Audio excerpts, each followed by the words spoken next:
आवल जब भैया बहुत पहले ये गाना के हम आप लोग के बीच में छुल्ले रहने, बहुत दुलार प्यार मिलल। वही गाना के हम फिर ही नया अंदाज में छोड़तानी।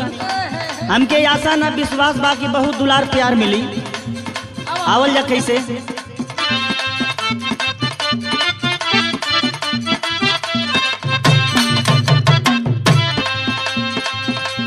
रतिया होले गरमिया ना डोले पमाना माना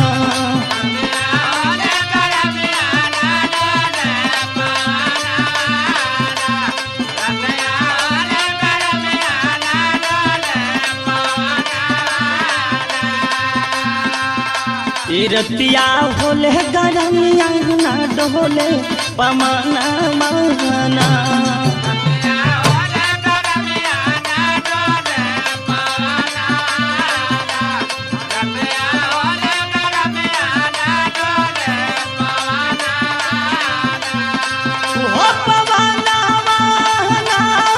हो पमाना माना हो पमाना माना रतिया होले गरमिया ना डोले पमाना माना।